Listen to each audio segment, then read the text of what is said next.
Hello, hello, everyone. Welcome to another episode of Even Tacos Fall Apart. I am your host, MommaFoxFire. Really happy to have you here. Very excited to be talking tonight with Dr. Fred Moss. We're going to be talking about creative expression and connection. And if you have any questions, you know that we're here and we do these live so you can come in here and ask questions. Feel free to pop your questions into the chat. We'll make sure that we get to them while we are here and live today. But Dr. Fred, thank you so much for taking the time out to join us today. Yeah, it's a pleasure. I'm really looking forward to the conversations. Yeah, Tyrion's gonna have to calm down now. It's time to go over to your little podium and be a little side feature over there now. So, but a little bit about Dr. Fred while we are waiting on Tyrion to settle here. He has spent over 40 years in psychiatry and has worked with more than 30,000 patients across just about every corner of mental health care. And somewhere along the way, he started asking a different question, and that question was what actually heals people. And that search is really what led him to build something called Welcome to Humanity, which is a movement centered on the idea that connection, creativity, and honest communication might be the medicine that we've been missing all along. And I'm really, really excited to talk about that tonight. He is the creator of the True Voice methodology, author of Find Your True Voice and Creative 8, Healing Through Creativity and Self-Expression, and the kind of psychiatrist who would truly rather help you find your voice than just hand you a diagnosis. We're going to talk about that a little bit tonight as well. Some people call him the undoctor, but again, Dr. Fred, thank you so much. Welcome to the show. Yeah, it's great to be here. Thank you for the beautiful introduction. I look forward to our conversation. Absolutely. If y'all are looking to connect, I have some socials for you. I've got a website.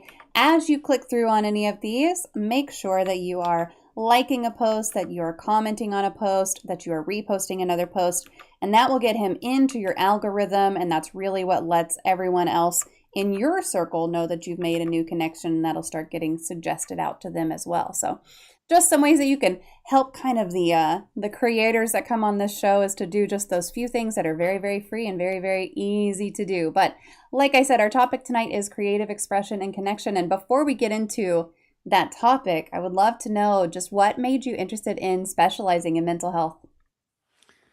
Well, that's a good question. I was born to be a healer. I mean, really, the first second I arrived, I was a healer. And I had a family that was in chaos and disarray. And my job was to bring communication to that family and bring love and peace and unity to a family that was in conflict. I had two brothers that were older than me um, by 10 and 14 years. They're still Wow. here. They're still older than me by 10 and 14 years. They tell me that I did a pretty good job for the couple years, as a child of actually bringing a new level of love, a new level of interest, a new level of, unity and partnership with all the adults. And from my perspective, I learned that when I cried, I could cause something. When I laughed, I could cause something. When I was cute, I could cause something. When I fell, I could cause something. Whenever I tried to speak, I could cause something. I knew that communication was at the heart of all of humanity. And this was something I never had to relearn. It was just something that over the years has been, um, smothered a little bit by society norms. And so as I went through the first early years and gained my level of precociousness, I really wanted to learn how to communicate and figured that that would be the only thing that school would be good for is to teach me how to communicate. I was already pretty good at math and pretty good at reading and writing for a 5-year-old. I knew how to do all those things when I arrived because I had these brothers teaching me. And so I was easily bored in school and did whatever I could to communicate. There's no elementary school teacher who forgot having Fred as a student. I'm pretty positive about that. I just kind of brought it and was frequently told to, sit down, be quiet, do what I say, and those Hmm. kind of things. And I was always like really disappointed with that response to like good questions or funny statements or whatever I was saying, just being curious. But I could see that that was really the way of education. And so I was like, well, maybe they teach that, or they got to teach them somewhere. So maybe it's junior high. And yeah, in junior high, it got worse. And then in high school, it got even worse, where the last thing that they really wanted was open discourse. And I was like, communication's all I really want to do. So I started skipping a lot of school. I didn't think Mm. that school was really much worth it. What I was learning wasn't going to be important to be alive. And I started like, in 11th grade, I skipped a lot of classes. I don't know, a couple hundred classes. and eventually kind of backed myself into this local university that everyone who was everything in high school wanted to go to. And they were only 40 miles away and had cool helmets, and I kind of liked them. And that was the University of Michigan. So I went to the University of Michigan, and I was there early on, and I was there on an engineering scholarship because I had all these cool math scores, but I didn't have good grades. They weren't that good, you know, Mm-hmm. because I had skipped so much school. And so into Ann Arbor I went. I lasted for like a year and a half. And then I left because that wasn't going to work for me to be an engineer. I realized there was nothing communication that was based there. So I left and I took a bus across the country to Berkeley, California. And I spent the summer in Berkeley at the youth hostel. And I learned a lot about myself, about, you know, what I was about. And eventually, my brothers and my parents thought that there was this new technology that had just been created that I had aptitude for. And that technology, you might have heard of it, it's called computers. And I was like, yeah, I could probably do that. I could see how that could work. And so I got on a bus and came all the way back to Michigan because the only computer that was in Michigan, for all intents and purposes, was in Ann Arbor. It was a 2 acre facility. It was like, you know, Mm-hmm. batch cards, punch jobs, Fortran, Basic, COBOL. And that's what I did for the next little while until I realized that that's not going to work either. So I was like, okay, I got to go. So I'm out of school now for the second time, and I'm, you know, pretty much affirming that I'm not going back for any other reason ever again because it's useless. And my mom was cool with that, but she said, you know, we got to get you a job. It's like, Mom, Why? what? You know, and she's like, well, you know, I'll help you. And she got me a couple civil service job applications, and one of them was to the unemployment office, and another one was to the child care worker at a state hospital for adolescent boys. And Mm. I took that job not because I wanted to be a psychiatrist. I took that job because it was coming first of the two, and I could get a quicker paycheck, and it had 3 weeks of orientation associated with it. So I knew that in the first 3 weeks, all I had to do was sit in a conference room, and I would get 3 full-time paychecks. And I was that was good with me. I just wanted 3 checks so I could go buy Yeah. myself a car and drive around the country and figure out what my life was about. That's my full intention. It seems like yesterday. I'm dead serious about that. That's exactly why I took the job. Mm-hmm. And then on the fourth week, that Monday, my friend Paul, who was also orienting with me and later became a very good friend, convinced me to go up to the floors where the kids were. I was like, all right, you know, he got it, guilted me into how he would have to quit too. And I was like, whatever, Paul. And so we went up to the floor, and I managed to make it through that fourth Monday and then the fourth Tuesday. And then, you know, it's like, okay, this isn't so bad, even though I was terrified every morning. And now I was finally being paid to communicate effectively to people, Yeah. with people. Like, these are my guides. Like, I realized that these are just humans. They're, you know, maybe it's even unfortunate that they're on the unit, or maybe it isn't unfortunate. Maybe it just is what it is. And they're just humans, just like me and you, who are trying to figure out how to live life with a lot of challenges, just like we are. Mm-hmm. And so I was able to communicate and get paid for it. And I really loved that part of it and really got very good at it fairly soon, very quickly. And, you know, the thing I didn't like about the job, and I had it for a number of years, was the future of psychiatry, the how psychiatry was going. You see, psychiatrists, they weren't the same level of humanity and the same level of communication at the heart of healing. We would call them when there was like a calamity or a hassle on a unit. Timmy and Tony got in a fight, or Jimmy's up too late. We would call them, and then they would come down and talk to the child for like 5 seconds, and then talk to us for like 7 seconds, and then go to the nursing station and write something. And then Yeah. we'd have to go retrieve the child and hold him down in the quiet room while we gave him some deep injection of some, you know, cocktail, some sedative cocktail that was made. And by the way, just to make it very clear, that has happened hundreds of times today already in Mm-hmm. this country. So that hasn't slowed down over the 40 years that we're talking about, 46 years that we're talking about. This has actually been going on every day for all 46 of those years. It has not slowed down. So don't think that that used to be that way. It's not like those are the backwoods. It's not like those are the back wards. Not at all. So I didn't like that. I just felt like that was ridiculous because it was leave the child in some form of coma, some form of stupor, and then by the Yeah. next day, if they were still in a stupor, we would just write that it was successful and then move on. I was like, that's not successful. There's nothing successful about that. So I went into psychiatry to be a hero, actually, to kind of salvage the importance of communication, seeing that it was quickly flying away. And Prozac wasn't even invented yet. Now, I don't know if you know this, but Prozac, the impact that Prozac had on the world was extraordinary. And most people have forgotten about that. It was like in some ways it had almost as much impact as any kind of virus we might have experienced recently. Mm. It changed the world drastically. The whole idea of biological psychiatry, the whole idea of chemical imbalance at the source of problems, the whole idea of this could be cured by taking a pill.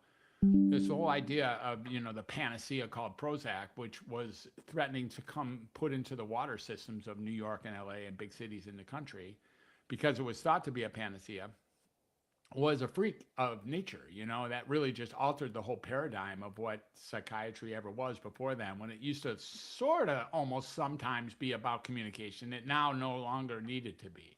Mm-hmm. All we needed to do was diagnose somebody and then give them medication, and that's our only job. In fact, if you look up psychiatry right now as what is the role of a psychiatrist, those are the two things we do, apparently. I didn't know that was all we did, but that's apparently all we do. We diagnose and medicate people, and that's it. And I stayed in school. I had sunken costs. Oh, I decided to go back to school, like I said, and then stayed in and got lucky enough to go to a great university in Chicago, Illinois, Northwestern University downtown. And so I spent 5 years, beautiful, learning how to communicate in Chicago. No learning how to communicate in medical school. That's not how it works. I just Yeah. learned it. I like the streets of Chicago a lot. And I was spat out. And now I had before too long, I went to residency and fellowship and the whole thing. And now I was a child and adolescent psychiatrist, and back out into the world where things had changed a little bit, had become maybe more smothered, more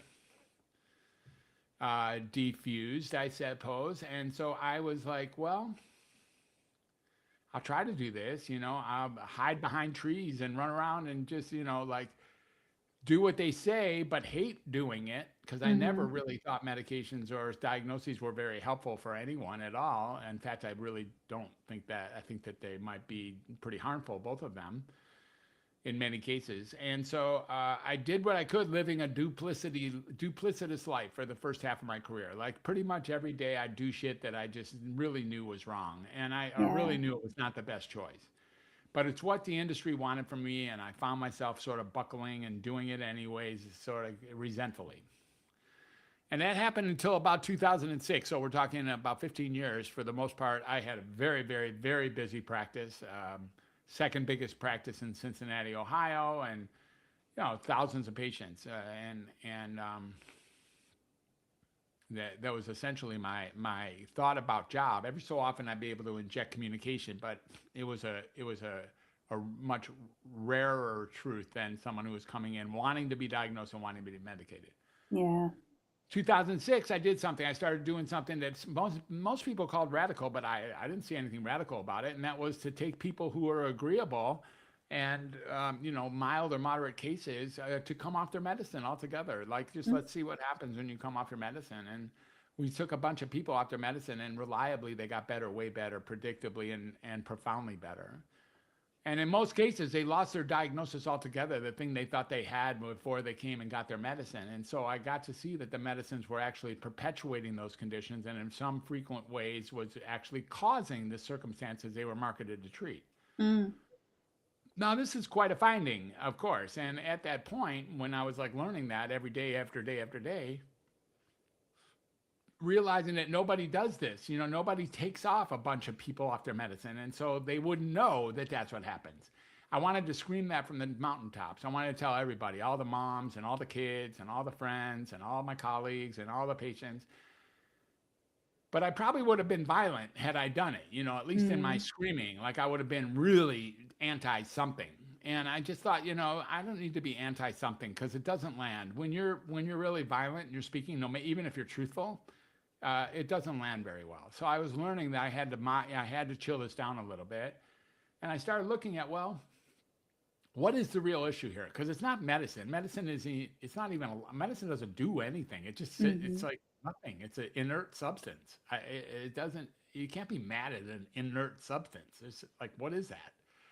And you can't really be mad at big corporations. I tried to call Big Pharma the other day. there's no phone number. There's no phone number for them. I can't be mad at insurance companies because there's no phone number for them either. There's no phone number for doctors. There's no phone number for pharmacists. There's no phone number. It's not things. So where is it that this whole cascade begins? And this is where I really started doing a lot of research and traveling around the country. I closed my practice and started to be a traveling doctor. And most of my patients got better. That's why I could close it. And I started traveling around the world looking for universal human truths. And, what Mm. is it that people are really looking for? And what people are looking for more than anything is a human connection, for sure. That's all we're really doing. That's why you were so diligent in making sure that I'm here today. It's why you display these conversations for your listeners, because communication is indeed at the heart of all healing, of all conditions, of all types, everywhere. And when we really, really get that it is a requirement and it's their highest desire, it's really what we're all after. Even the monks in the caves are looking for that, or have been burned before and now think that it's not worth pursuing, but they still have the urge to have a human connection and they just got to hide it in a cave. Once we start realizing that that's the case, then my practice started taking a different turn and I started leaking in, well, maybe I can be a little more human. Maybe I can be a little more connecting. And I quit medicine a few times when I was being asked to do things that I could no longer stomach. And I would quit for a few weeks or a few months, but they would draw me. I would be drawn back because I was like, well, what about the patients? What about the ones who really need to know that communication is where it's at? And so I would kind of come back with my tail between my legs and, do whatever I did. I think I quit 4 times. And when I quit for real. Like, same thing as the second time I quit college. I was like, no, dude, I'm not, that's it. I can't do this anymore. And it's not going to happen. But as I grew and as I evolved, I'll say, especially in the late 2017, 18, et cetera, that's when I began to realize that I could be me, that I could be closer and closer to be me. And this is actually going to be curative. And it may fall in the face of what is being asked of me over the years, what the industry is sort of kind of looking for me. I've had lots and lots and lots and lots and lots of jobs. I'd get fired sometimes. I would quit sometimes, always for the same reason, which was that I was into actually curing and getting people off the books, like getting people to learn how to deal with their life and then letting them free. But the industry is not interested in me doing that at all, really. Mm. The industry is interested in retention. The industry is interested in creating a perpetual patient. The industry is definitely not interested in curing, and they don't even pretend to be curing. Psychiatry is one of the fields where all the conditions just worsen. You get them and they either have a propensity for it for the rest of your life or you have recurrence or, the idea is that we were not going to be able to cure that. Well, the best we can do is contain it.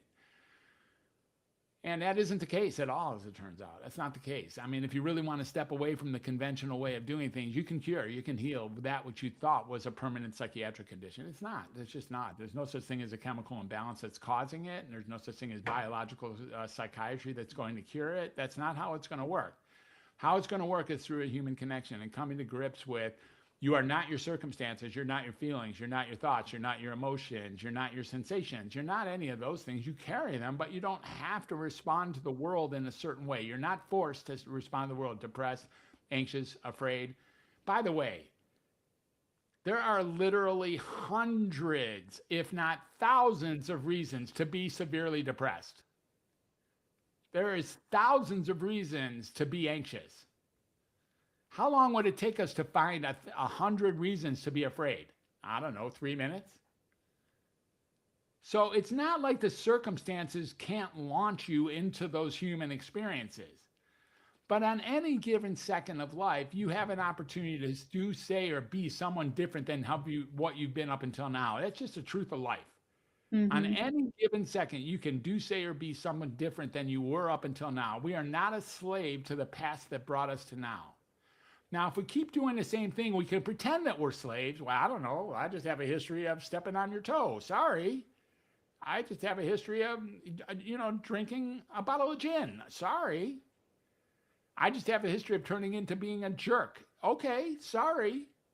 I have a history of, whatever you want to say, as if that actually makes your future locked in. It does not. It does not. Mm-hmm. The future is not locked in based on past performance. Not at all.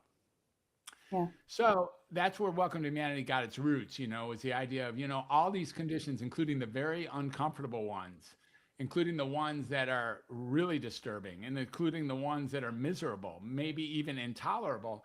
They're all just part of this mess or this beauty or this cornucopia, this potpourri of human experiences. And a human condition includes both the dark and the light. Again, I'm not saying anything that anybody doesn't know. We all know it. Yeah. Like there's you know that you can be grieving, you can be afraid, you can be terrified, you can be anxious, you can be depressed, you can be really sad, you can feel hopeless, you might not have any reason to go on, you might lose your initiative, you might want to stay in bed rather than get up, you might not want to get yourself dressed, you might be mean to people you love.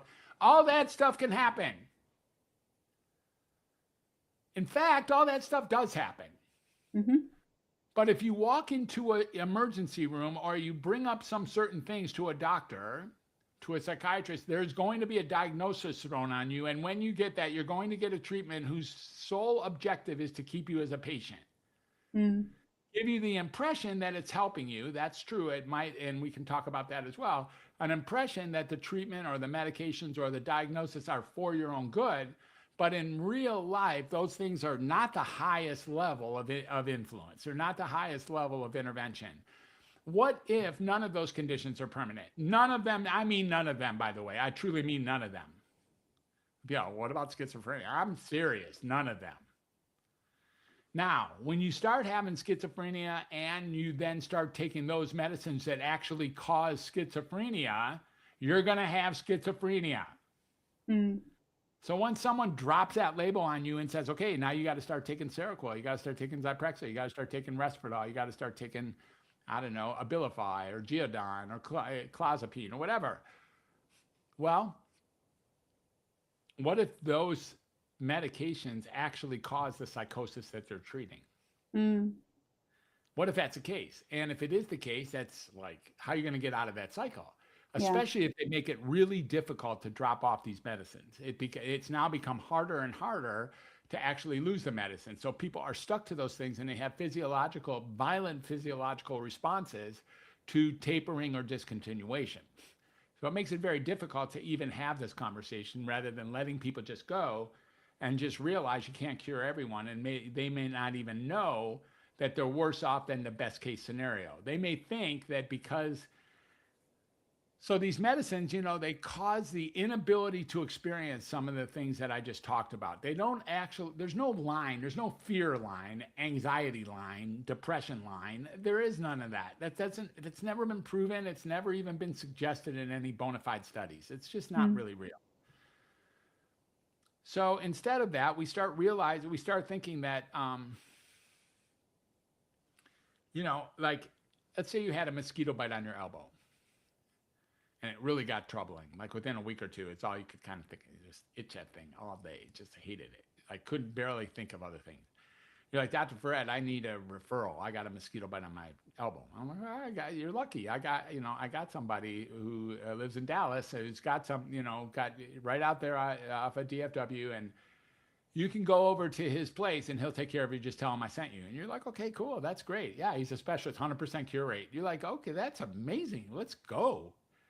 So next day you're at his office. He shows up at the door. He's got a big old white coat, his name embroidered. He's got a pen and a stethoscope around his neck, and he's got a reflex hammer. He's got his glasses half down. He's got all the prints up in his white pristine office, and he's got a couple diplomas. He's got a beautiful little receptionist behind the sliding glass doors, and he's got a computer running, and he's got an office, like a doctor's office. Mm-hmm. If all those things are required for a doctor's office, by the way, none of them are, but that's just what we have. That's called a doctor. And so you walk into his office and then he sits you down the back. He's like, what's wrong? Or what are you here for? And you're like, well, Dr. Fred sent me here. Oh, he's a good friend. What's he got? And he's like, oh yeah, you're the mosquito bite woman. Yeah, that's right. He says, let's take a look. And he's like this. You show him your elbow. And he takes out his magnifying glass and he looks out over his specs and he's like, you got yourself a mosquito bite. You're like, I know. Yeah. I know. You're right about that. I know. He goes, well, you come to the right person. I got a 100% cure rate. You're like, that is just too cool. I feel like the luckiest human on the face of the earth. And then he says what some doctors sometimes say, which is, it's only going to hurt for a minute. You're like, I'm good. You've done this hundreds of times, maybe thousands of times. I'll probably be but you got other patients who manage it. I can do it. Let's go. So you sign your consent form. Then he takes out a saw and he cuts off your arm at the shoulder. Mm-hmm. And he says, come back in 2 weeks. We'll check that elbow out. And his 100% cure rate continues. Yeah. That is what psychiatric medicines do. Mm. See, you don't have a mosquito bite, but if you stay myopic enough that thinking that all you wanted to do when you went to that doctor was get rid of the mosquito bite, you might actually think that's a cure. Right. You might not realize how much that cost you if you just stay looking at the elbow. Yeah. So when we start looking at the possible damage of psychiatric interventions, this is how it often looks like. Now, you have a vast audience here of some people who probably have opinions that either have been programmed different than mine or different than mine. And I want to say something to them. I really mean this, and I hope that they hear it, and I hope you hear it for the love intended, because there is deep love intended. If you have reached a point where you absolutely adore the treatment that you have, you adore your doctor, your psychologist, your social worker, you love your medicines, you know that it saved your life, you love your treatment, you know that it's perfect, you love your therapy, never met anybody more interesting than your therapist, you're like so in. It's not time to argue with me. It's time to keep, like, more power to you. Please keep doing that. Mm-hmm. I wouldn't discourage, if you found the top of the mountain of anything in your life, please keep doing that. If you're unwilling to consider a possible upgrade in any area of life, by all means, please keep doing what you're doing, because that's a really special space to have found. This conversation is more for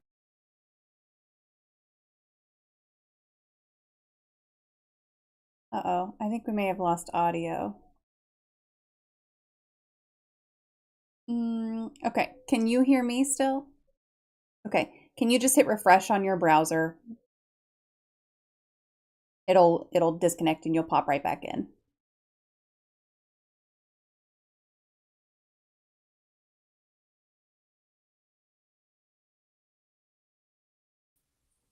Okay, let's see.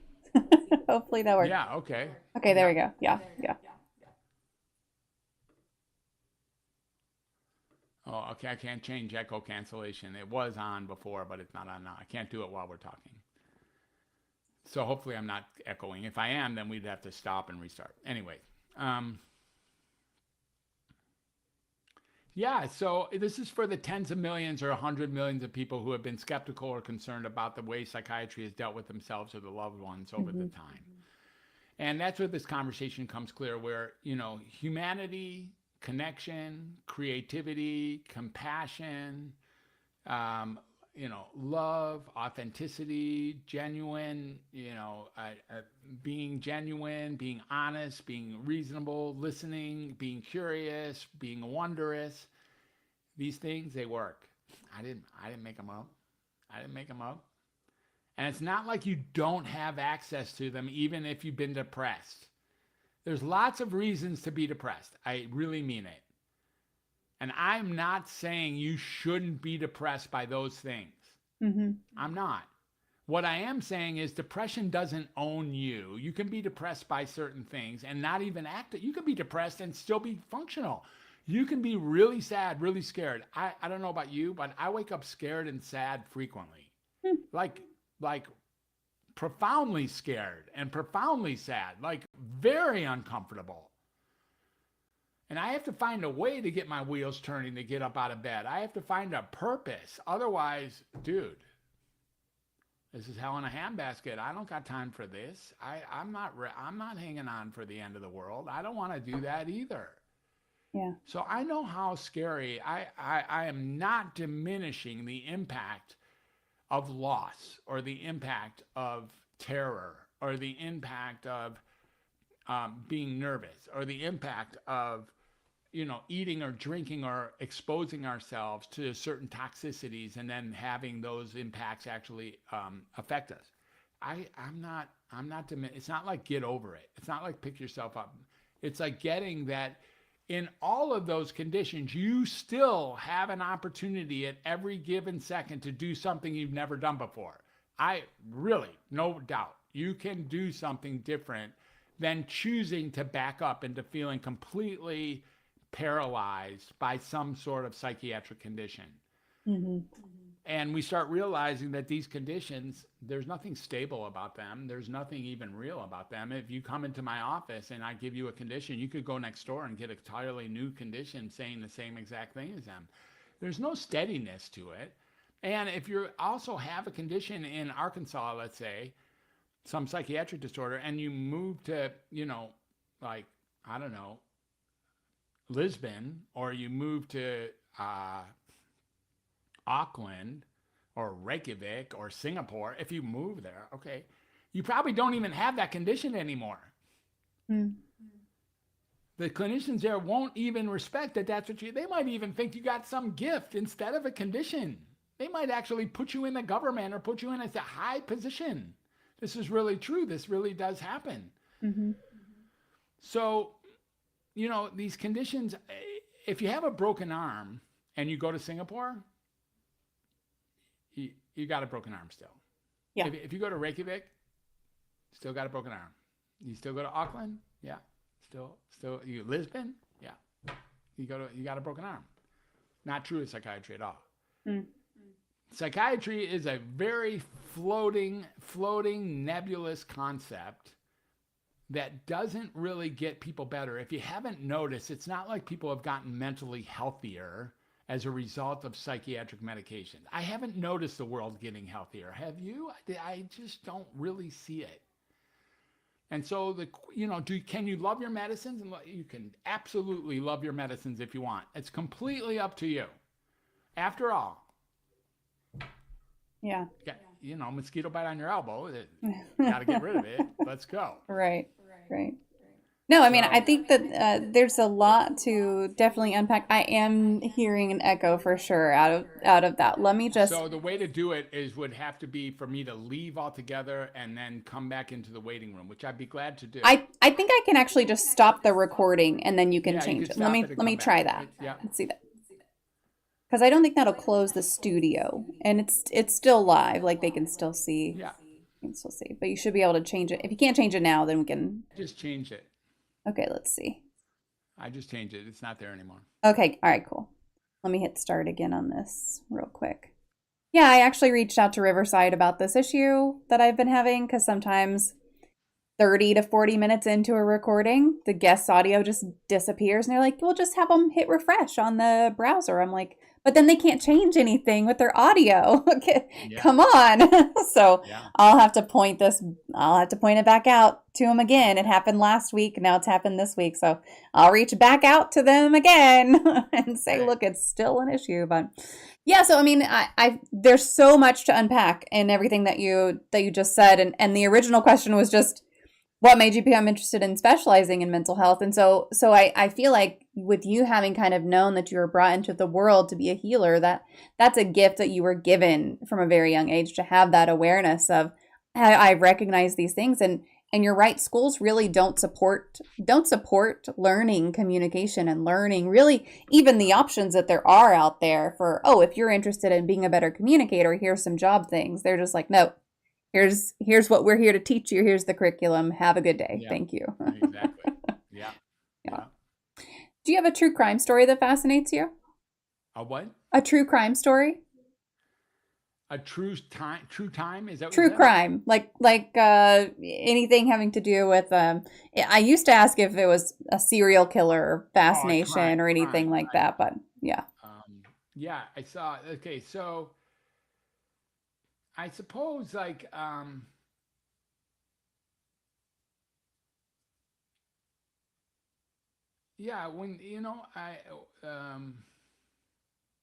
what was the Oklahoma City bomber's name?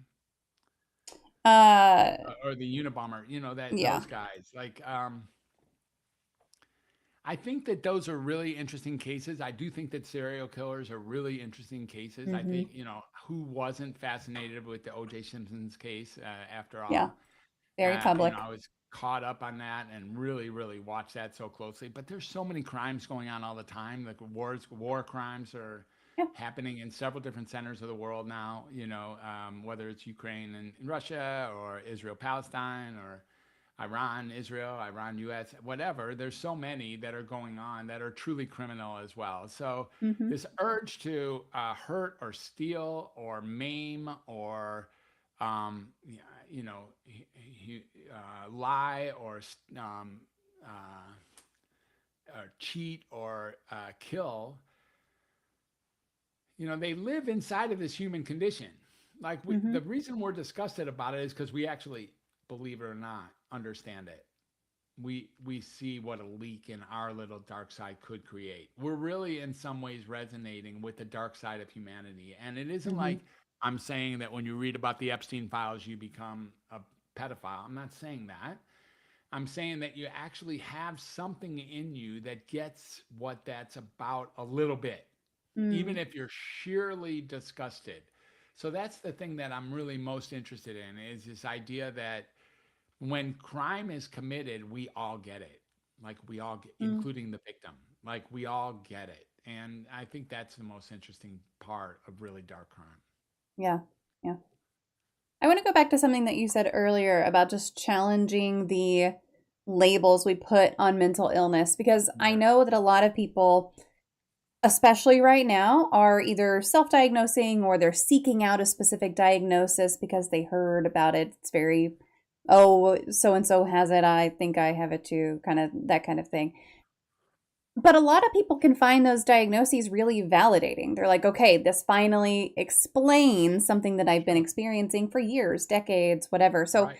so how do you hold kind of both of those truths, even if they're not medicating, even if it's something that they're like, okay, well, this diagnosis makes sense for me and it explains some things about the way that I feel I behave, but then Yeah. also that maybe those labels aren't helpful. How do you hold both of those at the same Yeah, time? I don't think the labels are generally very helpful. I think it puts you in a group. It has you feeling like you belong. It gives you some prevailing conversation to take out some agreement reality. Mm, So another story here is, if you came into my office and you told me, I have gray ashen skin, I'm way overweight, I eat too many peanuts, I drink way too much water, I have a super big nose, and I have trouble in a coffee shop and in a crystal shop. And I take out my DSM 17, and like the other doctor, I'm buzzing through it, looking at all these symptoms. I pop up and I got you, got you. And you're like, really? What is it? I say, you're an elephant. You're like, dude, that is so cool. I never even thought of that. Thank you. It's like, now I get it. mm-hmm, And then when you walk out of my office that day with that new diagnosis, proud to be part of a group and have all this nonsense explained to you, you're looking for circuses and chains that first mm, day. You've already typecast yourself into what your previous thought was of this condition. And now you actually have restrained yourself from doing things that those people who have that condition aren't expected to do. mm, So you actually limit your capacity to take on life by giving yourself some sort of label that in fact was entirely made up. When you get that it was literally entirely made up by non-psychiatrists, by the way, the DSM-4, the DSM-2 was not made up by psychiatrists at all, just a group of mental health workers who were looking there to qualify for insurance reasons and discussion reasons. mm-hmm. It wasn't to signify that there's a Bible here, and if you have A, B, and C, then you have a condition, and then you can walk away with, honey, that wasn't me. That was my ADHD. That wasn't me. That I got PTSD. That wasn't me. I'm a narcissist. That wasn't me. I'm on the spectrum. That wasn't me. I got generalized anxiety disorder. So, in some ways, you relinquish your own responsibility to take care of the parts of life that are deeply challenging. Mm. There are parts of life that are totally challenging, completely. Yeah. It is not easy to be alive. Let's just get that. You want a condition? I'll give you a condition. You have the human condition. You want a diagnosis? I'll give you a diagnosis. You have one diagnosis. Your Hmm. diagnosis is MommaFoxFire. That's it. It's me. Person you see in the Hello. mirror. That's you. Your Yeah. diagnosis is me. That's right. That's what you have. You have what you have brought up until now. You have wherever you're going. You have all the clumsy bumbling and tumbling that you have in trying to get through the world. You don't have an owner's manual. You don't have a recipe book. You don't even have a definition of what normal is. Hmm. And without a definition of normal, doesn't it, don't you think it takes like a massive amount of audacity to declare what's abnormal? Mm. Uh, how can you be not of something that we don't even know what it is? Yeah. And that's what abnormal is. We do not have a clean definition of normal. Yeah. Yeah. I mean, how can you when everyone's unique and Yeah, everyone's got there's a just little no bit of normal. little bit of You know, difference to we're all them? doing what we can to make our next step work. Yeah. Now I'll throw out kind of maybe it's slightly in opposition to what you're saying, Okay. but I do think occasionally there are some times where a label could be helpful for something that's Sure. a condition like that. And the example that I'll use is my youngest. He has Tourette syndrome, and so whenever we went to the doctor when he was 5, I think we were able to kind of get that label and put it on it. At the same time, though, and this is more to your point, that doctor was like, okay, well, he also has ADHD, and I can clearly see that. However, I'm not going to put that in writing, but it's just for your awareness. And so part of the reason we were at the neurologist was to get him some accommodations in school. And because he truly wasn't being served in school, and very much like yourself, he's a communicator, he's a questioner, he's all over the place, but he truly has some verbal tics and some physical tics that were unexplained by any of that, and that do fit under that Tourette syndrome label. Now, whenever he was saying, okay, well, we're not going to put the ADHD label on there because that's very stigmatizing, and it can all the accommodations that schools will allow under ADHD, they can also allow under a diagnosis of Tourette syndrome. And so he kind of was of a little bit of the same mind as you with the not all labels are helpful, not all diagnoses are helpful. Uh, Well, it's not very much in the same line with me, but I hear you. well, okay, that's fair, that's fair. But it was very much it was validating to have someone say, yeah, this is real, this is going on. It's not normal, right? As what we were just talking about, but his behaviors and his tics and everything that are outside of his control are something that it was helpful to have that diagnosis and that label on it a little bit for the school specifically, also for his father who was punishing for those tics and things for that were really out of his control. So um, I feel like both things can exist at the same time. Sometimes the labels do need to be challenged, and then sometimes they can be a little bit validating. No, they can definitely be validating. Look, the mosquito bite's gone. Yeah. I'm serious. Hmm. I'm dead serious. You had a mosquito bite, it's gone. Yeah. And that's validating. There's some validation to that. The context is what drives this. You know, you had to get accommodations because school is so weird, Yeah. has such strange demands that your son did not fit inside of the square peg and round hole Yeah. situation. Yep. And therefore, you had to do all this extra movement to call him abnormal so that he could get extra special attention to make it through this system that is screwed up from the very beginning. Yeah. I won't argue with that at all. Okay, so if you start looking at that, I'm not saying that medicines are not validating. They're just not Yeah. and the diagnoses are not validating. They are, Hmm. but there's way better approaches that are available that aren't brought up to Yeah. people's attention. And so just because it's validating doesn't make it it's the right thing to do. Yeah. No, I agree with that. He's actually not on any medications for it. The so we revisit this sometimes, but kind of I don't want him to change.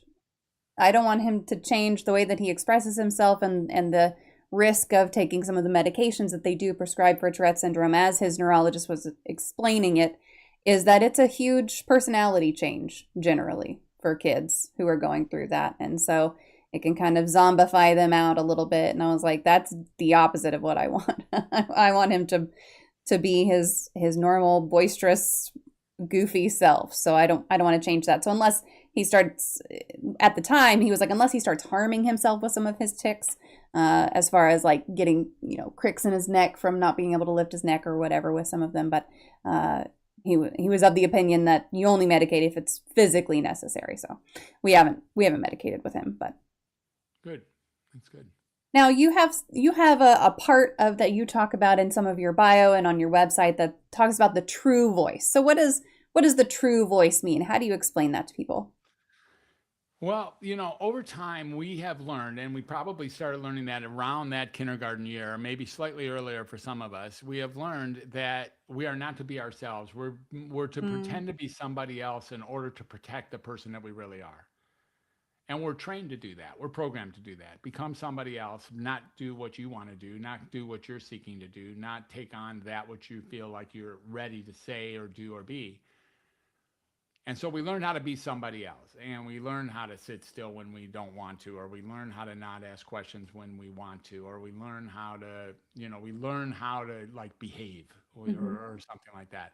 And oftentimes that comes at a very high cost of our own authenticity or our own genuine nature, our own honest core values. mm, What True Voice does is it rediscovers that voice that's been there the whole time. True Voice is not about going out there to find your true voice. True Voice is moving out the stuff that's in the way of you being in touch with your true self.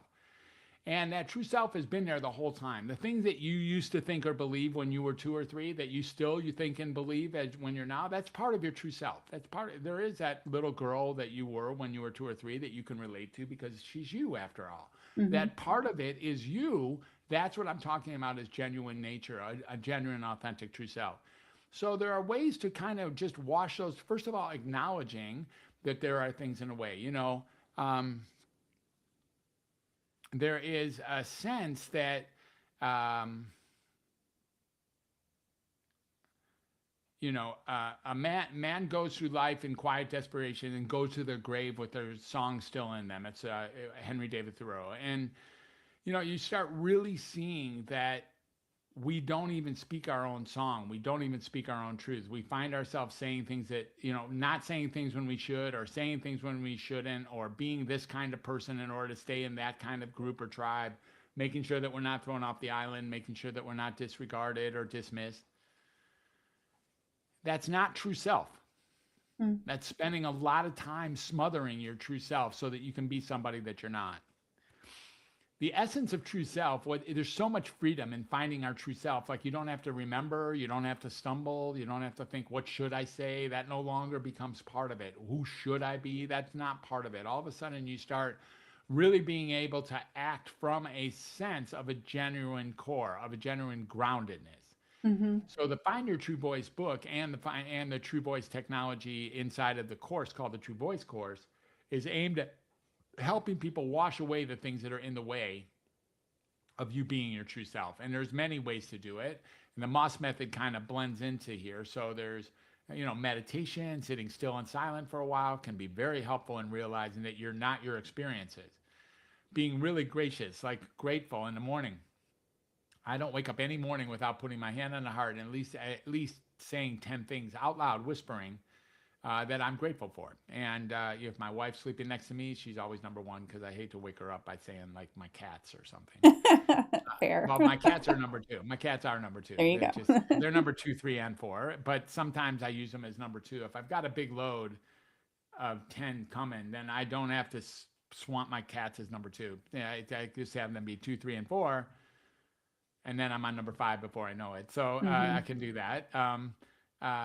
And really watching what we eat, watching what we drink, watching who we listen to, watching what we watch, where do we go, when do we go, what even controlling how deep we take our rabbit hole thoughts. All those things are mm, really helpful.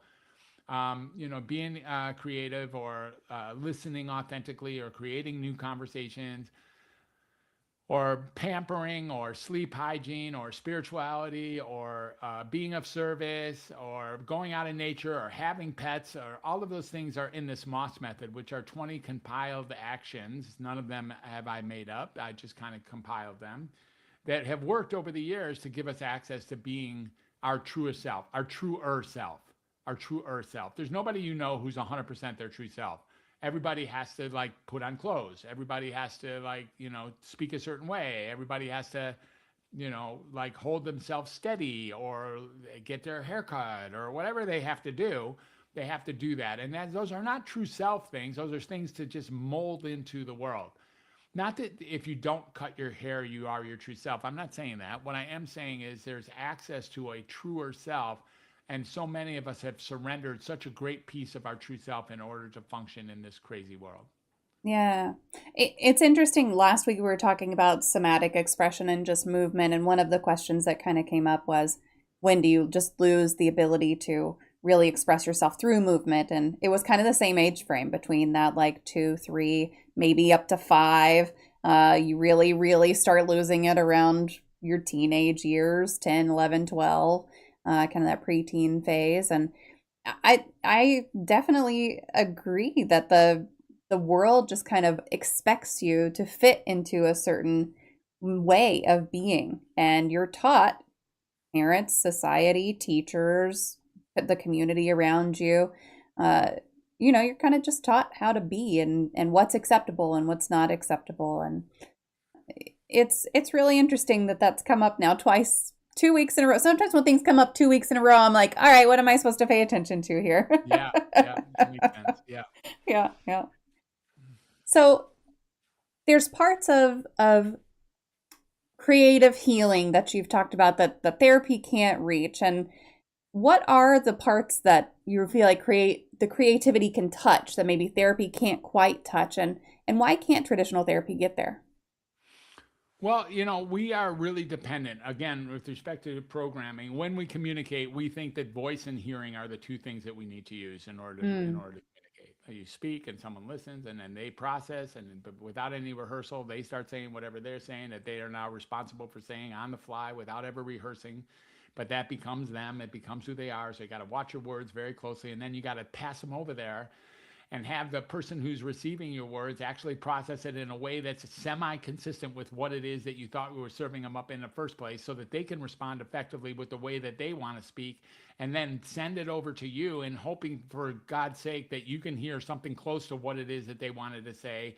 And that exchange goes on forever and ever. It goes on and on and on, like it's going on between the two of us. And we watch the other person's response to see if they might have got what we sort of kind of wish we were trying to say. That's very ineffective and very inefficient, but that's the way mm, that we have life in as far as communication, is that words and hearing, and then hearing and words are the exchange that we take place that we call communication. But when you start looking at creativity, we start seeing there's some very rich ways to communicate that have nothing to do with giving people words and listening overtly with our ears. We can listen and still speak without ever talking or listen or hearing, and we can do mm, all those things through different ways. And so, in the world of art and music and dancing and singing and drama and cooking and writing and gardening, these kind of things, these are things, forms of expression that are out there that supersede, or that at least supplement, and in many cases are actually more pronounced and more, unavoidable. Like my drawing, if I was to draw something, or my singing, or my music, um, hits a different chord than what it is that I'm saying right here. And mhm. therapy is built on words and listening. Therapy is not built on this other stuff. Therapy, when you talk about that, therapy is built on, if we talk about it long enough, we can get to the core and then move it out of the way. Or if we talk about it short enough, we can get to the core and move away. Whatever our therapy, whichever initial therapy that you're in, CBT, DBT, whatever you got going on. I mean, that'll teach you whatever it teaches you. But when we really, really start looking at it, the essence of communication comes more so from artists than it does from vocalizing. And so Mm, in the world of musicians or artists or dancers or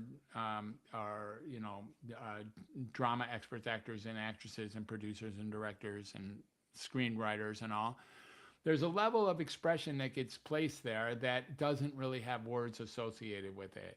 And therefore, it's an expansion of our expression, which then gives us a greater space to communicate with. And in the world of communication, That's where connection happens. And in that world of connection, we're on our way to love. And on that world of love, there's nothing in the world that's more powerful than love. And that's just the way it is. And there's no, all you need is love, or love is what makes the world go round, whatever you want to say. And those are two important songs in our world that we grew up with in the last 70 years. And um, yeah, it's part of it. Mm-hmm. Yeah. Now, whenever you're saying creative expression, you've talked about drawing and writing and music, and I know that a lot of people hear that creative expression and art therapy and creativity and all of these things, and they really equate that with, oh, well, I have to be artistic for this to work Yeah. for me. So what do you say to somebody who insists that they're just not a creative person? Yeah. Too bad. It's too bad that school has nailed you with those Mm. red X's and green check marks and told you were Uh, bad and not good at this stuff, because you were never bad at it. You're still good at it. And just because you draw stick figures doesn't make you a non artist. You can choose stick figures, or you can actually sit down and draw if you want. Or you can choose to sing, even if your voice crackles, it's all good. If you can choose to dance, even if you got two left feet, it's all good. It is all good. That's not the point. It's not a matter of being good. And by the way, second after second after second, like split second after split second after split second, it takes massive creativity just to keep living. mm, You have to choose what you're going to do right now in the face of all the noise that's happening in your world. And there is a ton of it. And you are setting aside what to do so you can put your paintbrush to this conversation, for instance, mhm. or put your paintbrush to showing up to pick up your kids at the soccer game, or whatever you got going on. It takes massive creativity just to show up. And so don't even try to fool yourself that you're not a creative, because all you can do is live. If you're living, if you're getting anything out of this life, it's taking massive creativity to get that done. Yeah. I love the just the phrasing of the like, I'm sorry that school gave you the red X's and the green check marks, because that's really it's not you're not being graded on your creative expression once you get to be an adult. It's that's not there's no longer a grade with it. It's fine. You can just create. You can just do. It's okay to kind of do that, but Yeah. we lose that. We lose that somewhere Yeah, somewhere I along just the told you way. we lose it in Yeah. second grade, because the Yeah. second year that another teacher's saying the same junk, you actually start believing it. Mm, yeah. Yep.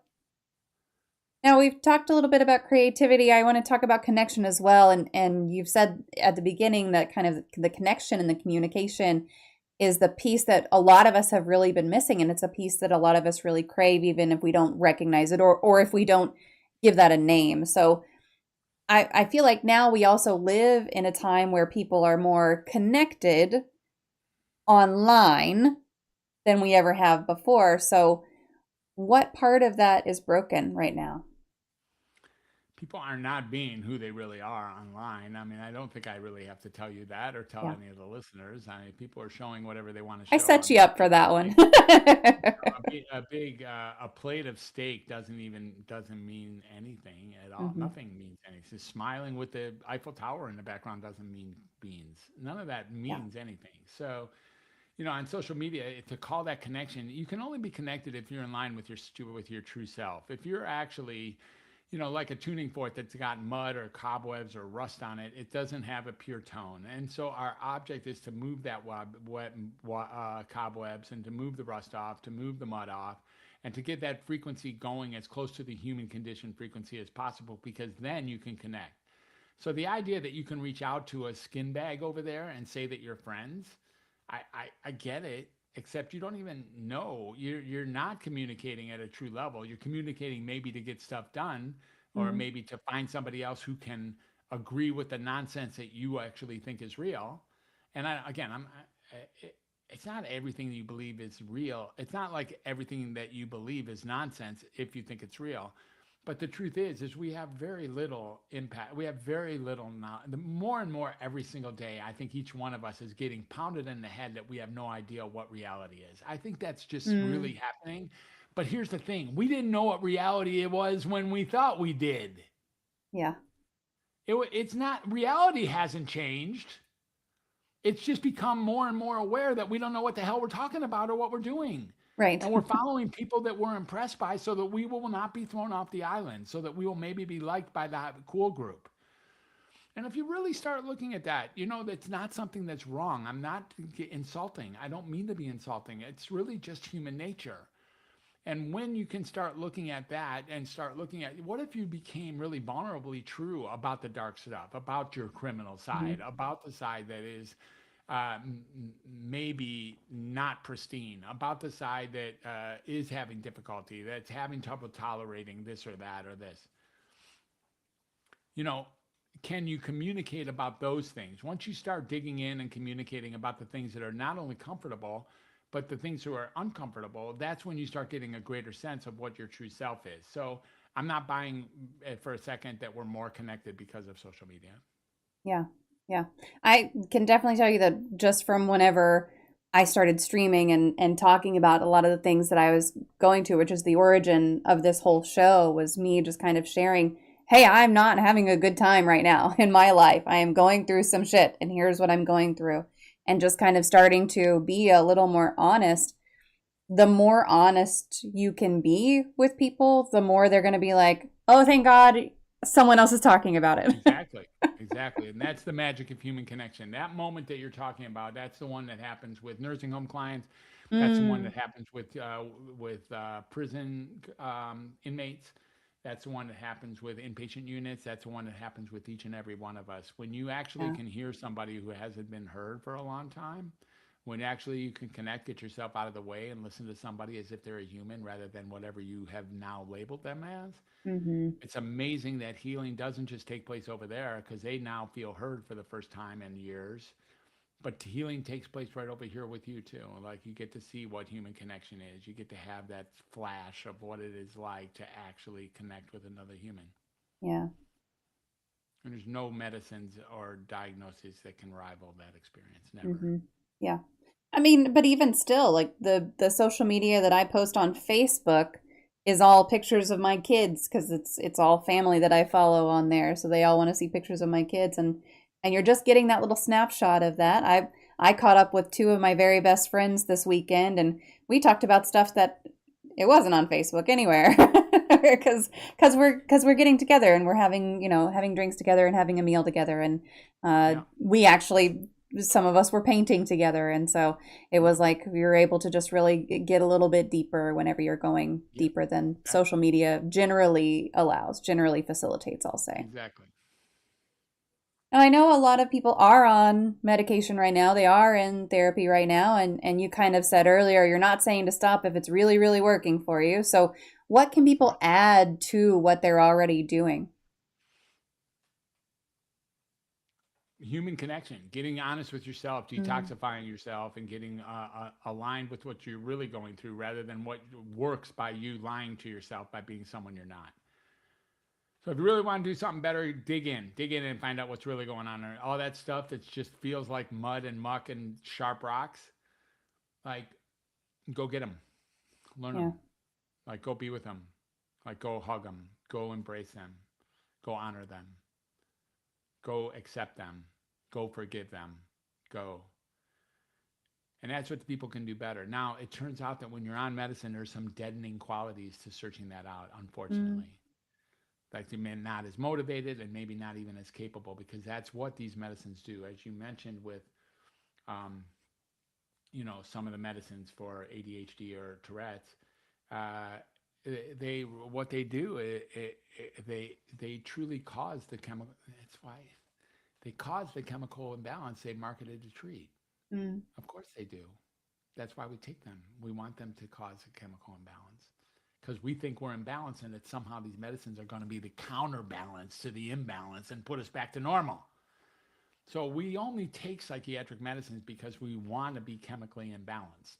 mm, And if you never had a chemical imbalance before, which I say in most cases, in almost every case, you didn't have a chemical imbalance that caused you to be uncomfortable in the world, then starting to take medicines will be a way to create a chemical imbalance that will perpetuate the whole notion of the condition it's marketed to treat. When we start going there, we start realizing that, wow, maybe I wanted more than my elbow. Mm, Maybe I really needed my arm, and I don't even notice that I'm without an arm. yeah. I want to just dig into that a little bit too, because I went through postpartum depression. I actually think I went through postpartum depression with both my kids, but I didn't treat it the first time.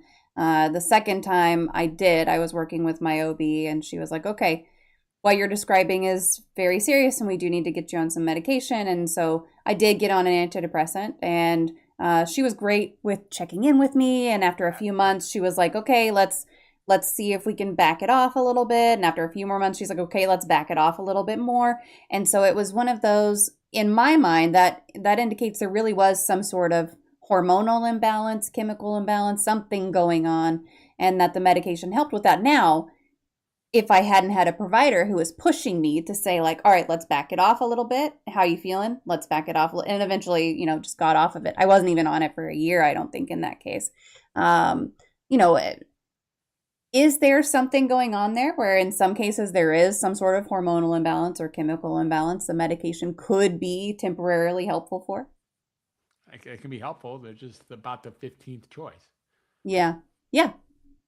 I mean, Yeah, it wasn't my first choice either. cutting off your arm at the shoulder. Cutting off your arm at the shoulder is an extremely effective way to take out a mosquito bite. Hmm.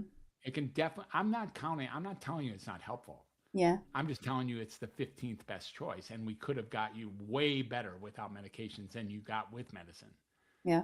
That's what I think. I mean, that's the way I approach my clients. We can get you way better than whatever medicines can do for you Hmm. about any condition. That's just the way I approach clients. We're looking at a human being there. They have incredible resilience. They got human, miracles going on all day long just to stay alive, just to actually have stuff work. And when we get a human connection, that's what we're looking for. That's what's really here. That's the cure. That's the heal. That's what's really here more than anything else. And when we start being heard and start listening and start connecting and communicating and conversing and being creative with each other, um, even in the face of so-called postpartum depression, we can cure that. Hmm. Cure. We don't have to wait a year. We don't have to keep giving you a morning medicine. We can actually cure it. Wouldn't that be astonishing? You'd have to first believe, no, I don't believe that you can do that. I'm buying the rhetoric that won't work. Hmm. Instead, I'm going to eat a pill every morning that's going to do whatever it does because I got this white coated woman who I really trust, who's taking care of me so well through the whole pregnancy and the delivery. She knows her stuff. She's so, she is persuasive and compelling. She's Hmm. got her explanation. And the storyline really looks like there was a hormonal imbalance that caused it because it stopped when you were taking medicine, which didn't in any way affect your hormones, by the way. But the whole thing is, does it work? Yeah, it's is this stuff sale? This is the number one industry in the history of planet Earth. Mm. This is not. I don't have to discuss whether or not it's a saleable product. Yeah. It's it's a it literally is the number one profit margin in the history of planet Earth. Hmm. These pills cost less than a penny to make. They do. But if they're really rare, they sell for like $300 a pill. Yeah. And people line up around the block to buy them every morning. There's no margins like that in any other industry. We're talking about billions of dollars per day for an industry just in margin. I don't have a problem with that, by the way. I don't. I wish I would have invented it. I mean, I really do. I mean, I'd be living on the hills. I'd be living somewhere else. But it's a great business model. If you can give somebody a product that actually causes the need for that person to take the product, Mm. that's sweet. That's a sweet setup. Careful, there's lots of Netflix documentaries right now about that. Yeah. Uh, so, after 40 years of looking at other people's pain and you've been in this industry, how do you take care of your own mental health now? So I have a great wife. She takes care of a lot of what I do. I find myself in 68 years. I've lived a life. I mean, I really have. When I look back at moment by moment or trend by trend or, different segment by segment, where I was, who I was with, what I was doing, where I lived, those kind of things. I've had a real life, and I don't have very much on my bucket list. I don't think. I suppose I could stretch and come up with a couple things, but that's not what's really here. So I think for me, I'm at the point of just accepting the fact that I have had a good life. I've had a full Mm, life. I've seen a lot of darkness. I've seen a lot of light. I've smashed my face against the ground. I've had 3 near-death experiences that are very real. mm. Um, and I have 2 kids who are amazing. One is in Dallas with you, Oh, and the other that's one's in great. Portland. Yeah, and he works at Zell. He works at Zell, a law firm. So he's partner at Zell actually now. So he just Nice. Very figured. good. And his sister lives up in Portland, so they're really important to me. They're critically important to me and have been. Even when I've been screwing up, it's always been, well, I've got Bennett and Hannah to take care of here. So if nothing else, I do have to kind of find my way to being a role model or to being caring or to loving, even if I've just been a complete idiot for a while. So I think that, meditation is really important to me. Cold showers every single morning is really important to Ooh. me. I don't ever miss a cold shower. And you've done many more difficult things than take a cold shower each and every day. It's not that hard. Just anticipation is worse than the real pain. And then I watch what I drink. I watch what I eat. I am grateful. I take care of my cats. My cats, the litter boxes are right outside my room here, and there's 4 of them, 4 litter boxes for the 3 of them, and they smell this afternoon, and I'm like, I feel like they're not going to do it. True. They're not going to do it. I can't wait long enough for them to do it. So if I go another day and I don't clean the stuff up because it's actually smells so horrible, then I lose my responsibility. Recently, however, I've been planning things. I've been like I have a retreat coming up. I'm taking stages. I'm starting. My book is out. My book is out next month. It's Welcome to Humanity, a physician's case, a psychiatrist's case against the mental health system is what that book is called. And um, it's a very cool book. It's got 39 personal stories in there, and it just talks a little bit about all the things they've talked about in here, but in much greater depth about how I got to be who I got to be. And I've really enjoyed that. And then most recently, like in the last couple weeks, I have become almost beyond obsessed with Claude Code and CoWorks, like with reorganizing everything of my life inside of that astonishing powerful AI. You think you know AI Oh, until you go there. Claude AI. Okay, gotcha. I didn't Claude Code, realize. Yeah, I didn't CoWorks. realize there was a code one. Yeah, it's like Codex is out of ChatGPT is similar to Claude Code out of Claude, and Mm. it is so fascinating. It is literally mind blowing at levels that I never expected I would ever experience again. Oh, And I'm cool. pretty good with AI. It's out there, man. It's way bigger than AI. Yeah. Well, I Very cool. mean, not that we need to sell it, but what's the main thing that you're excited about for You it? can tell it to connect any things you want, and it actually self corrects itself all the way up, and using common English language to Mhm. tell the thing how you want your life to work, how you want this to be delivered, how you want your technical stuff or even your life stuff or your money stuff to be managed. You can like just sort it out in a super logical way and then put it in the right spaces so it's connect with each other. My whole life has shifted drastically in the last 2 weeks, Cool. like just drastically. All the projects that I'm on are completely shifted because I'm solid and they're leak proof and it's real. Oh, that's great. I love that. And self correcting is one of the things that's also there. It's this idea that it notices its own mistakes and fixes them on the fly. Oh, that's really great. Yeah. Because AI definitely makes mistakes, and then a lot of people don't realize it. And if you don't catch it and it's not catching it, who's catching it? Yeah. So if somebody's listening to this right now and they're quietly or maybe not so quietly struggling, or maybe they've never felt like traditional therapy or medication really reached them, what's the first small thing you would tell them to try? Talk to somebody. Mm. Anybody. You don't need to have a coat. You don't need to have a degree. That person you reach for, it doesn't have to be a educated person. Mm-hmm. Doesn't have to be formally educated, doesn't have to have a degree. A psychiatrist doesn't have an inside track on dealing with you any better than your friend does. I promise. We didn't learn how to deal with people in school. That isn't what they taught us. They didn't teach us how to be better with people. Yeah. They taught us which medicines to use at various times and what to listen for so that we could spark that trigger. You don't need a nurse. You don't need a social. You can if she's a nurse or he's a nurse and or a social worker and he's a social worker. That's fine. It can be, but I'm asking you to connect with somebody, anybody, no kidding, Mm-hmm. and actually share with them. And maybe if you really want to push it, go find out what's happening with them. Like Make it a seriously, two-way go find out street. what's that. Yeah. Like go find out. Go be of service right now. Mm-hmm. Even if you feel so self-loathing that you got no energy, you don't want to eat, you don't want to sleep, you don't want to talk, you want to put your fist to a wall, whatever. Go find out what someone else is doing. Mm-hmm. That's I what I would say. I'll have to find the study again. There was a study recently that says sometimes whenever you're at a low point in your life or whatever, that going and being of service to someone else is a way to actually just kind of kick yourself into gear a little bit. So Yeah, there's more than a there's little bit. yeah, It's the number one trump card. Number yeah. one trump card out there is to go help someone else. No, I love that. That's great. White Mark would like to know, what is your favorite poem? Um, I think it's the path less traveled. I think that's where I would have to go.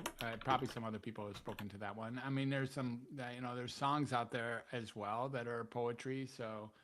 So many Bruce Springsteen songs have great poetry associated with it, and Oh yeah. so I really appreciate him as a poet. And yeah, Frost and Whitman, I like them both. Yeah, Yeah.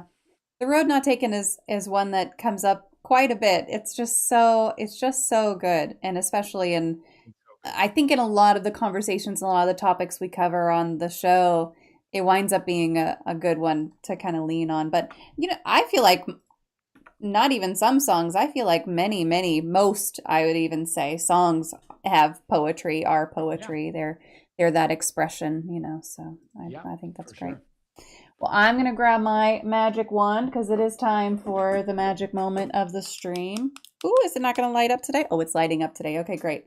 If you Yay. could wave a magic wand and eliminate one common opinion or misconception surrounding mental health, what would it be? There may there may be nothing wrong with you. Mm, Maybe there's nothing wrong with you. yep, That would be it. I like it. That's really good. Well, I'm going to just remind everybody that if you have any last minute questions you want to throw into the chat, feel free to do so. I'm going to post your links one more time so that if folks would like to connect with you, they can. And while I do that, Dr. Fred, I'm just going to hand you the floor for a little bit, talk about any resources or things you want to throw out there that we didn't get a chance to touch on. Yeah, I think what's really good here is the idea that when you're feeling uncomfortable, when you're feeling like things aren't going well, when you're feeling hopeless or helpless, when you're feeling like the sky is going to fall, or clouds are in your way, or you can't get what you want, or you lost some money, or you lost a friend, or someone died, or you're afraid of the future, or someone doesn't like you, and all those things, they're very real. Mm, It's very real. I'm not in any way. People sometimes mishear me and think that I'm somehow diminishing the impact of those experiences. Far from it. Let's take a look at them square up. These are real parts um the salad bar. These are really the whole gist of being human includes lots of darkness and lots of light. And when we start really giving ourselves that kind of compassion and credit, that's when you start being able to talk to people you don't like. mm, See, if you can talk to people that you don't like, if you can respect the views of somebody you disagree with and not blame them for not saying it right, when we can start kind of cross the border, cross the boundary, cross the aisle, if I dare, and actually be with people who disagree with us, like diametrically opposed on various conditions, then that's where communication really gets its oomph. That's where we're talking. Like If I, there are some things that you know, and then there are some things that you don't know. And then there's this special group of things are the things that you know that you know. You're so sure of it. See, if all it is that you know something and someone else thinks something else, then you could feel sorry for them because they don't quite get it as well as you do. Hmm. But you're willing to respect them, but they just don't know yet, or they haven't had the education that you do. They just haven't seen what you've seen. They haven't had the experience, so they probably think something different. But they wouldn't think something different if they were you. That's one thing. But you're able to forgive that group. However, when you know that you know something, that's a whole different beast. Mm. Because when you know that you know something and someone shows up saying something different than what you know that you know, it's time to clock them. It's, disconnect, like lose them, block them, like you don't need to talk to them anymore about anything. Mm. And that level of cancel culture, or we'll call it, or cancellation culture, is what's eating up our capacity to communicate together to take on the big things in life that are going to require people who think this and that in order to get it done. You're going to have to be able to deal with people who think this and people who think that in order to get some of the work done, in order to deal with some of the problems that we are immersed with. And there are problems, of course, that we get to take on.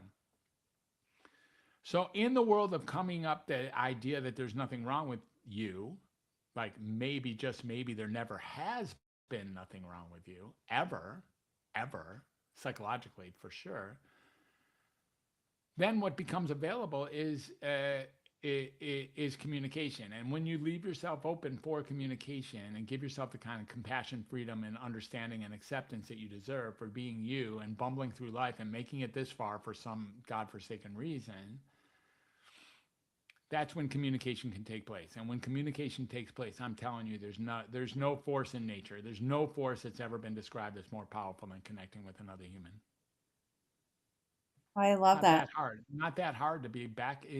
If you find something that's more powerful than connecting with another human, then you should go do that, like today, Right now, go do it. for the rest of the day. Yeah. Yeah. No, connection's incredibly powerful, and connection and communication go hand in hand. So I think it's a great thing to really kind of stand Yep. on for sure. Yep.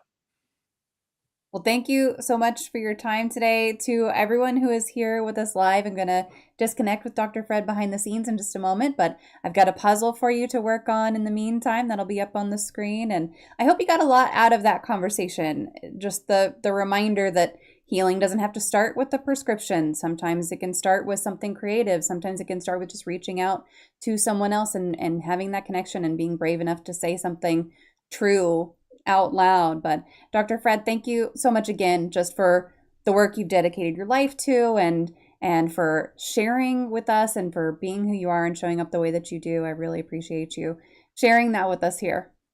Thank you. Thank you so much. Absolutely. Okay, to everybody who's watching, thank you for being here. Thank you for showing up. Thank you for being exactly who you are. I will be right back. Stick around.